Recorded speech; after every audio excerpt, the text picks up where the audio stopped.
What about this one, The Administration of Fear? Yeah, again, that's from the same series about I just mentioned, and the thinking behind this one was again to show almost the effects of violence, the psychological violence that we live under, and again, you've got to be a bit fearless. You've got to be not afraid to show something that's going to make people at least take a second glance, and can be construed to be quite, let's say, not nice imagery. So we've got the image of the head of the pensioner that was I found online. He'd been beaten up by a bunch of kids, and he was grafted onto this body, this rather muscular body, which is actually Jason Statham, and then placed in the landscape, which is actually another golf course. Actually, that particular golf course I actually photographed. It's one near me. So I use those images from a variety of sources I've taken myself, find them online, scan them, whatever I need to do to make the work I need to make. And again, it's a traditional portrait. It uses those traditional ideas and tropes about what portraiture is, but hopefully it turns it on its head, because your traditional portrait is usually someone who's famous or rich or powerful, and this is the complete opposite of that. And quite like with the land that they they're like the Gainsborough theme, Mr. and Mrs. Whatever they are. I was sitting in the land, the dogs, the book, everything's lovely. This is who we are, and I just want to turn that around on its head, which I think works quite well with that one. And the colours are nice, and again, the sky has been used. Elements come from other paintings, so you've got this graduated blue coming down. And Photoshop's great for that kind of thing. Yeah, very powerful.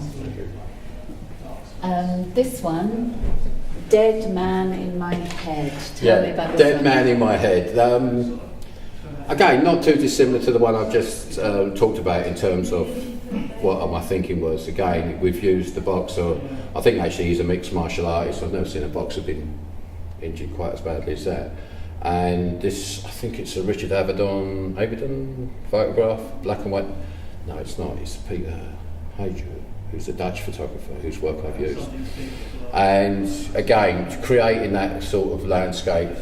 We've got the horizon halfway up here.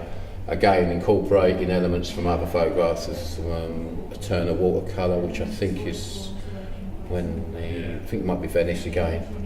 And then used this, which is the bottom floor, couple of floors of a block of flats, which I've cut and to make this rather strange form and put him into this element. And then with the painterly elements that go into it, I selected these, and what you can do is you put the image on Photoshop, you select the colour, and it's really quietly, finely detailed to what you can do. So I did that, and I think I might have laid down 3 or 4 versions on top of each other to get the black, and then when I laid it down I realised there was this figure, ghost-like figure laying down on the ground, and I thought, well, actually that's really interesting, we'll keep that, and it comes like dreamlike quality. And the title Dead Man in the Head is a play on a Nick Cave tune, which is Dead Man in My Bed, which I was listening to at the time.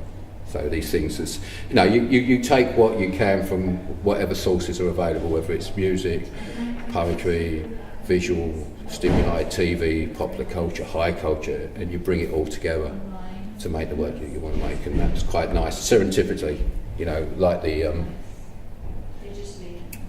System of a Down with We Will Fight the Heathens, those sort of things, and they just click into place.